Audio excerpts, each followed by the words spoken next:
மகிழ்நன் பார்வையாளர்களுக்கு வணக்கம். இன்று நம்மோடு மூத்த பத்திரிகையாளர் திரு கண்ணன் சத்திரியர் அவர்கள் இணைந்திருக்கிறார். உங்களோடு சேர்ந்து நாமும் அவரை வரவேற்போம். வணக்கம். இப்போ இந்திய அளவில் வி.கே. பாண்டியன் என்ற பேர் பரபரப்பாக பேசப்பட்டிருக்கு. இந்திய பிரதமரும் அவரை விமர்சிக்கிறாரு. யார் அந்த வி.கே. பாண்டியன்? பொதுவாக இந்திய ஆட்சி பணி மூலம் தேர்வு செய்பவர்கள், அதாவது வரிசையின்படி கேட்டகரி பிரகாரம் அவர்களுடைய ரேங்க் பிரகாரம் ஒவ்வொரு மாநிலத்தில் அவர்கள் ஐஏஎஸ் அதிகாரிகளாக நியமிக்கப்படுவார்கள். அந்த அடிப்படையில் தமிழகத்தை சேர்ந்த பாண்டியன் அவர்கள் ஒரிசா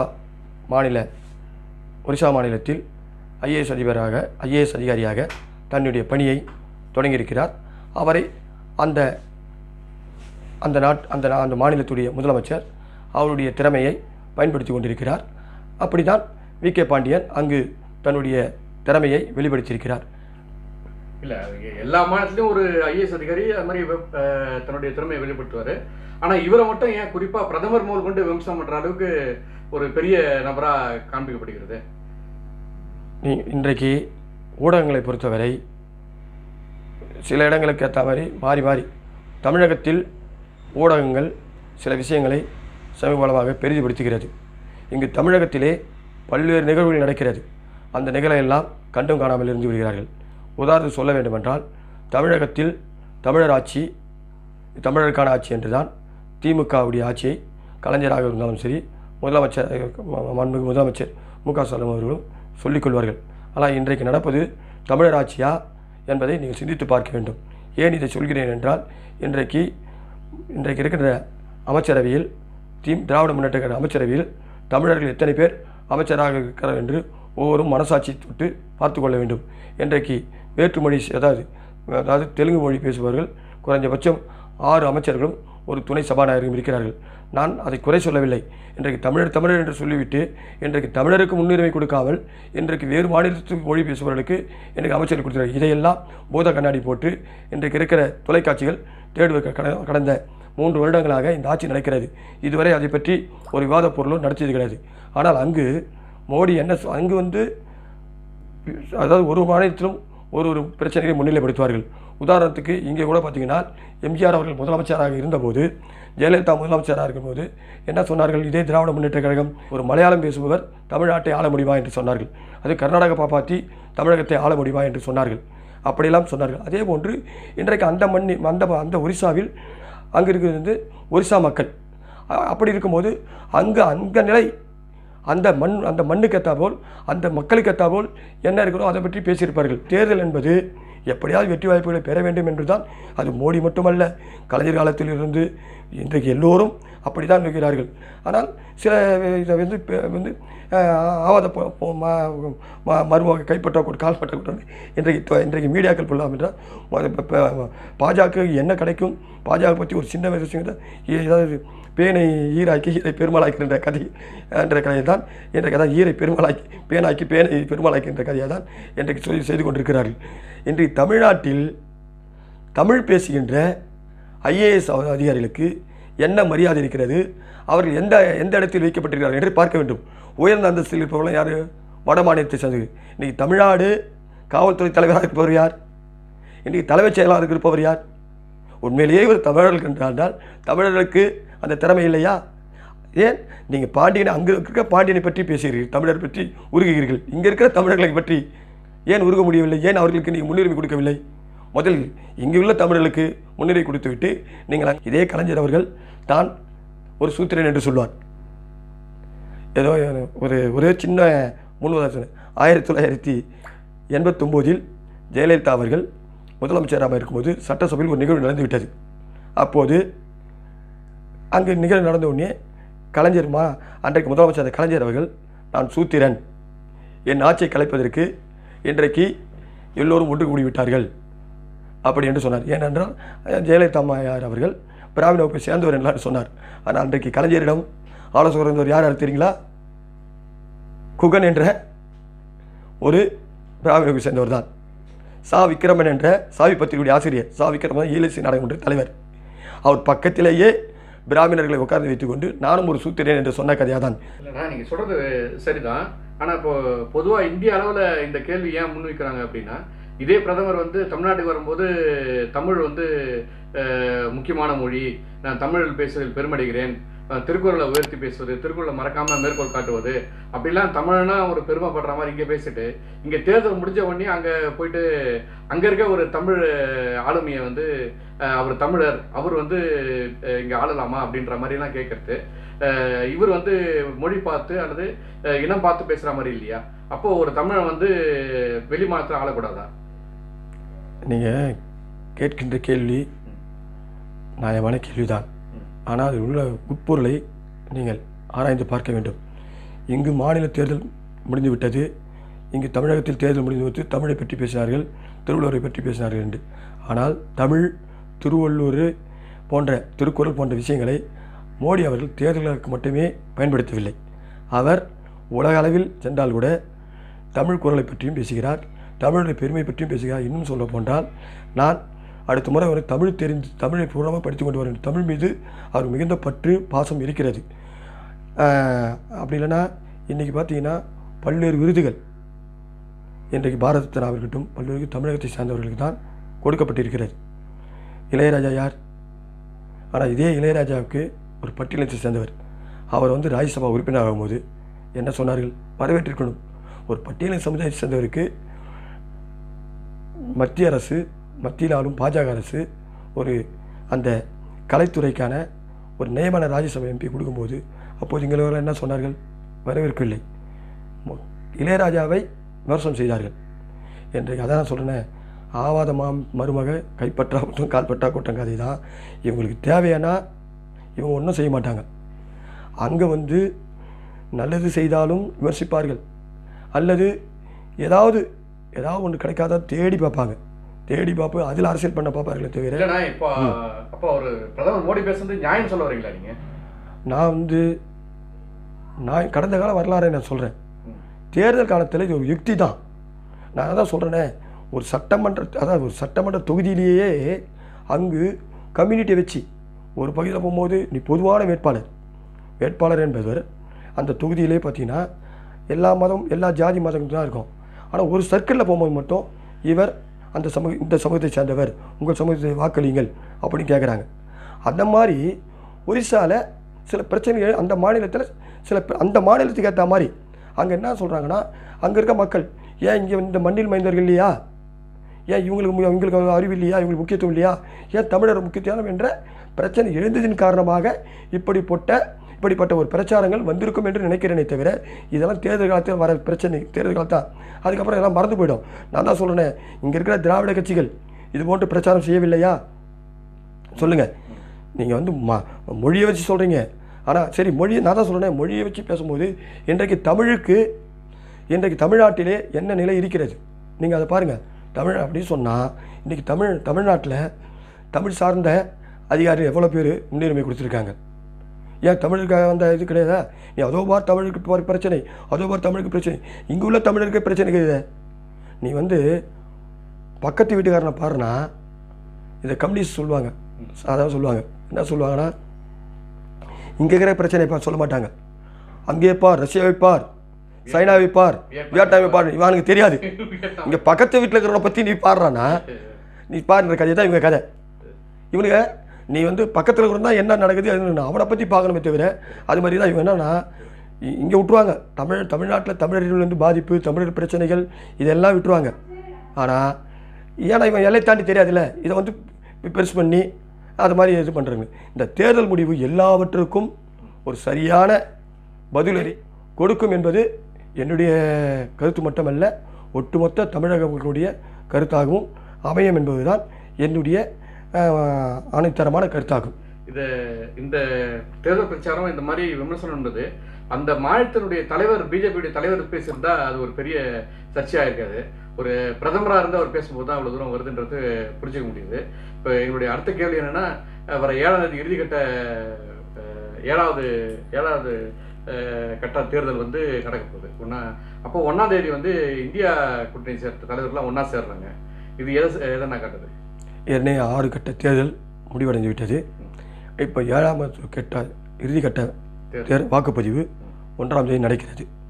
அந்த நேரத்தில் இன்றைக்கு INDA இந்தியா கூட்டணியை சேர்ந்தவர்கள் தலைவர்கள் எல்லாம் அன்றைக்கு கூடி விவாதிக்கப் போவதாக, ஆலோசனை செய்ய போவதாக, அடுத்த கட்டம் என்னென்று விவாதிக்கப் போகிறதாக செய்திகள் வந்து கொண்டிருக்கிறது. இதுக்கிடையிலேயே ஏற்கனவே இந்தியா கூட்டணியிலே பல்வேறு முரண்பாடுகள். எனக்கு எதிர்ப்புக்கு அந்த இந்தியா கூட்டணிக்கு INDIA என்று டாட் வச்சார்களோ அவர்கள் அப்போதே இந்தியாவை பிளந்து விட்டார்கள். ஒட்டுமொத்த இந்தியாவை இந்தியா என்பதை INDA என்று புள்ளி வைத்து ஒரு பிரித்து விட்டார்கள். அதே போல தான் அந்த கூட்டணியும் இன்றைக்கு பெயருக்கேற்ற மாதிரியே ஒட்டு உறவு இல்லாத, அதாவது இணைந்து இல்லாத கூட்டணியாக தான். அதுக்கு சமீபத்திலே மம்தா பானர்ஜி அங்கு வந்து INDA கூட்டணியில் இருப்பதாக சொன்னாலும் அங்கு வந்து தனித்தனியாக தான் போட்டியிடுகிறார்கள். அதே மாதிரி அதே கேரளாவில் பார்த்தீர்கள் என்றால் அங்கு காங்கிரஸ் வயநாடிலே அந்த மாநில முதலமைச்சர் விஜயன் அவர்கள் ராஜாவுடைய மனைவி அவரை கம்யூனிஸ்ட் வலுவான ஒரு வேட்பாளரை நிறுத்தியிருக்கிறார். எனவே INDA கூட்டணி எந்த நிலை என்பது நாம் சொல்லி தெரியவில்லை, நாட்டு மக்களுக்கு நன்றாக தெரியும். இந்த நிலையில் அன்றைக்கு 1ஆம் தேதி நடக்கும் கூட்டத்தில் நான் பங்கேற்க மாட்டேன் என்று மம்தா பானர்ஜி இன்று அறிவித்திருக்கிறார். அப்படி என்றால் இது எப்படி இருக்கிறது என்றால் ஆண்டிகள் மடங்கட்ட கதையாக தான் இருக்கிறது. இன்னொன்று, இப்போது ஒரு செய்தி வந்திருக்கிறது, யாருக்கு எந்தெந்த துறை என்று அன்றைக்கு முடிவு செய்திருக்கிறார்கள் என்று. ஒரு நிதி அமைச்சர், அதாவது உள்துறை, இப்படியெல்லாம் அங்கே வந்து விவாதம் யார் துறைக்கு பிரிக்கப்படாது. இதில் என்னன்னா கிராமத்தில் தான் சொல்லுவாங்க, கிராமத்தில் எல்லாரும் சொல்லுவாங்க அடியேன்னு சொல்கிறதுக்கு பொண்டாட்டி இல்லையா, அதுக்குள்ளே பிள்ளைக்கு பேர் வச்ச கதையாக சொல்லுவாங்க. இன்னும் தேர்தல் துறையை விடுங்க, இப்போ பிரதமராக அவங்க தேர்ந்தெடுத்தாங்களா? அதுதான் நீங்கள் இப்போ வந்து என்னென்னா முதல் துறைக்கே சண்டை போட்டுக்கிறாங்க. அதுக்கப்புறம் பிரதமர் என்பது அது இப்போ பிரதமர் ரேஸில் எல்லாருமே பிரதமராக இருக்காங்க. உதாரணத்துக்கு பார்த்தீங்கன்னா இன்றைக்கு தமிழ்நாட்டில் 40 தொகுதிகள் புது உள்பட இதில் இன்றைக்கு அணிகள் பிளவுபட்டது காரணமாக, 3 அணிகள் நின்றது காரணமாக திமுக மீது மக்கள் வெறுப்பு எவ்வளோ அடைந்தாலும் இந்த வாக்குகள் பிரிந்துபட்டதால் 3 அணியாக வாக்கு பிரிந்தால் திமுக கூட்டணி வெற்றி பெறும் என்று எல்லோருடைய கணிப்பாக இருக்கிறது. அதாவது 40 தொகுதிகளில் அவர்கள் 40ம் கைப்பற்றுவார்கள் என்று ஒரு சிலர் சொல்கிறார்கள். ஒரு சிலர் என்ன சொல்கிறார்கள் என்றால் ஒரு 5 தொகுதிகள் அவருக்கு அதாவது மைனஸ் ஆகி 35 தொகுதிகள் வெற்றி பெறுவார் என்று சொல்கிறார்கள். எப்படி பார்த்தாலும் தமிழகத்தில் திமுக தலைமையிலான கூட்டணி அதிக பெரும்பான்மை இடங்களை பெறும் என்பதில் ஐயமில்லை. அதே நேரத்தில் இன்றைக்கு இந்தியாவில் இப்போ சமீப காலத்தில் பார்த்தீர்கள், சமீபம்னா 2014 பார்லிமெண்ட் தேர்தலில் பார்த்தீங்கன்னா 3வது பெரிய கட்சின்றது அதிமுக தான் இருந்தது. 2019 பார்லிமெண்ட் தேர்தலையும் பார்த்தீங்கன்னா 3வது பெரிய கட்சி திமுக தான் பார்லிமெண்ட்டில் 3வது பெரிய கட்சி. அதே மாதிரி இன்றைக்கும் பார்த்தீங்கன்னா இன்றைக்கு இருக்கிற அதாவது மம்தா, கெஜ்ரிவால் இவர்கள் தான் வந்து சொல்லிக் கொண்ட தலைவர்கள். சொல்லிக்கன்னா செகண்ட் மெட்டல் லீடராக இருக்காங்க இந்தியா கூட்டணியில். ஆனால் இன்னைக்கு திமுக வந்து கடந்த காலங்கள் போதே இன்றைக்கு 3வது பெரிய கட்சியாக தான் திமுக அமையும். அப்படி இருக்கிற நேரத்தில் போட்டி வந்து அங்கு யார் பிரதமர் என்பது முடிவு செய்வதில் திமுகவுடைய ஒரு அப்படி இந்தியா கூட்டணி பெரும்பான்மை பெற்று பங்களிப்பு பெரிதாக இருக்கும். அப்போது அவர் பெரிய நிபந்தனைகள்லாம் வைப்பார்கள். அப்போது ஏற்கனவே பிரதமருக்கு ஆசைப்பட்டுக்கிறார் யார்? மம்தா பானர்ஜி. அது மட்டும் இல்லாமல் இன்றைக்கு இந்தியாவில் எம்பியை வச்சு 3வது பெரிய கட்சின்றது திமுக 2019 இப்போது. அதே நேரத்தில் இன்றைக்கு அகில இந்திய கட்சின்னு எடுத்தோன்னா 3வது பெரிய கட்சி என்பது இன்றைக்கு ஆம் ஆத்மி, முதல் வந்து பாஜக, 2வது காங்கிரஸ், இன்றைக்கு 3வது பெரிய கட்சி என்பது ஆம் ஆத்மி. அப்படின்னும் போது அவரும் நாளைக்கு ஏதாவது சீட்டு வந்தால் அவரும் தன்னுடைய அழுத்தத்தை அதிகமாக கொடுப்பார். எப்படி பார்த்தா எனக்கு தெரிஞ்சு காங்கிரஸ் அல்லாத ஒரு முதல்வர் ஒரு பிரதமர் அமைச்சரை தான் இவர்கள் உருவாக்கவில்லை தவிர காங்கிரஸை சார்ந்த ஒருவர் பிரதமராக கண்டிப்பாக கொண்டு வர மாட்டாங்க. எப்படி 98 ஐஜே குச்சிரா தேவகவுடா, அதுக்கு ஐஜே குச்சிரா என்னட்டு அன்றைக்கி எவ்வளோ சொற்ப எம்பி தான் வச்சுருந்தார். யார்? தேவகவுடா. அன்றைக்கு பார்த்தீங்கன்னா தமிழ்நாட்டில் 40 தொகுதியில் 19 தொகுதி திமுக, 20 எம்பி தொகுதி அன்றைக்கு தமிழ் மாநில காங்கிரஸ். உண்மையிலேயே அன்றைக்கு தமிழ் மாநில காங்கிரஸ் தமாக. அன்றைக்கு மூப்பனார் தான் பிரதமராக வரணும்னு எல்லாரும் நினச்சாங்க. அன்றைக்கு என்ன நடந்து நான் அது வெளிப்படுத்துவதை விட எல்லாருக்கும் தெரியும். மூப்பனார் இல்லை, இது போன பதிவில் நீங்கள் சொல்லிட்டீங்க. அப்போ இன்னைக்கு இருக்க இல்லை, நான் போன பதிவில் சொன்னது வந்து சிதம்பரத்துக்கும் மூப்பனாருக்கும் எப்படி உறவு அப்படிங்கும்போது அவர் வந்து ஒரு அணியை, அதாவது இது அதிமுகவோட கூட்டணி விஷயத்தை விரும்பாமல் தான் அப்படி அந்த காரணத்துக்கு சொன்னேன். இந்த இதை சொல்லலை நான். அப்போ அதான் வெட்டி கட்டி மணியில் தேர்ந்தெடுத்தான்னு அந்த வார்த்தை சொல்கிறீங்க. ஏன்னா தேவகவுடா அப்படின்னும் போது நீங்கள் பார்த்தீங்கன்னா இன்றைக்கி காங்கிரஸ் கையில் அதிகபட்சமாக ஒரு 120 எம்பி இருந்தால் கூட 30 எம்பி 30 எம்பி வச்சிருக்கவர் தான் பிரதமர் யாரும் முடிவு செய்ய வரும். அப்படி இல்லைன்னா ஏதாவது 2 கட்சி, நான் ஐஎன்டி கூட்டணி வந்துடும்ன்ட்டு நான் சொல்லலை. இன்னைக்கு இருக்கிறது அத்தைக்கு மீச்சம் முடிச்சா அப்புறம் பார்த்துக்கலாம். இருந்தாலும் நீங்கள் கேட்குற கேள்விக்காக நான் சொல்கிறேன். இன்றைக்கு பாஜக தான் வரும் என்று நாடு மட்டுமல்ல, இன்றைக்கு எல்லோரும் முடிவு செய்து விட்டார்கள். 4ஆம் தேதி ரிசல்ட் என்பது ஓட்டு என்ன தெரியும். அதுக்கு முன்னாடியே இப்போ எல்லாருக்கும் பாஜக தான் ஆட்சியில் அமைய போகிறது வந்து எல்லோரும் பேசி கொண்டிருக்காரு. எல்லோரும் வந்து இது கடந்த தேர்தலுக்கு முன்னாடி இன்னும் பேசுகிறாங்க, இப்பயும் பேசுகிறாங்க. நீங்கள் ஐஎன்டிஏ கூட்டணி ஆட்சிக்கு ஒரு வகையில் ஆட்சிக்கு வந்து விட்டால் என்று கேட்பதால் நான் இந்த இதை சொல்கிறேன். அதனால் காங்கிரஸை பொறுத்த வரைக்கும் பிரதமராக காங்கிரஸ் சார்ந்தவரை ஒருத்தர் பிரதமராக உட்கார வைக்க மாட்டாங்க. ஆனால் காங்கிரஸ் எல்லா தியாகத்தையும் செய்யும். காங்கிரஸ் ஏன் ஸ்டாலின் சமீபத்தில் ஒரு போஸ்ட் வச்சாங்களே இந்தியா வாழ போகிறவங்கன்னு. ஆனால் கலைஞர் மட்டும்தான் சொல்லுவார், என் உயரம் எனக்கு தெரியும் சொல்லுவார். அவர் எப்பவுமே அந்த ரேஸுக்கு போக மாட்டார். ஆனால் இயக்கிற சக்தியாக இருப்பார். அந்த அரசை இயக்கி தமிழ்நாட்டுக்கு எவ்வளோ அதன் மூலமாக உரிமைகளை பெற்றுக்கொள்ள முடியும், எத்தனை அமைச்சர்களை பெற்று தமிழ்நாட்டு வளர்ச்சிக்கு பண்ணணும்னு அதை பண்ணார். ஏன்னா அங்கே போய் நாளைக்கு ஆட்சி போய் கலைஞ்சி ஒரு 6 மாதம் 1 மாதம் கலைஞ்சி அது மாதிரி கலைஞ்சி அவருக்கு தெரியும். அதுதான் போய் அது போய் கை சுட்டுக்க விரும்பலை. ஏன்னா நாளைக்கு ஒரு பிரதமராக போட்டவர் மறுபடியும் முதலமைச்சராக வந்துன்னா அது வந்து அழகல்ல அப்படின்றதால அவர் வந்து அவர் அரசியலுடைய அரசியல் ஞானி. அவர் எல்லா வகையிலையும் வந்து நம்ம கலைஞர் மீது 1000 கருத்து வேறுபாடுகள் இருந்தாலும் மாநில முதலமைச்சர் போதும்னு நின்றுட்டு. ஆமாம், அவருக்கு தெரியும். ஏன்னா நாளைக்கு போய் பிரதமர் ஆகி அங்கே 6 மாதத்துல 4 மாதம் கழிச்ச பிறகு மீண்டும் ஒரு பிரதமர் வந்து மாநில முதலமைச்சர் நிற்கிறாருன்னு சொன்னால் அது ஒரு இது தானே, எப்படின்னா ஒரு கேள்வி குத்தாயிடும்ல. அதெல்லாம் அவருக்கு தெரியும். அதனால தான் அவர் வந்து என்னுடைய உயரம் எனக்கு தெரியும்ட்டு இருந்தார். அவர் அரசியல் ஆமாம் முயற்சி எடுத்துக்கல. ஆனால் இயக்கிற சக்தியாக இருந்தார். அப்படி இல்லைன்னா 15 வருடங்கள் 5 வருடம் வந்து பிஜேபியோட 98 ஜெயலலிதா அம்மையார் செய்த தவறை 13 வருஷம் ஆட்சி கவித்தார்.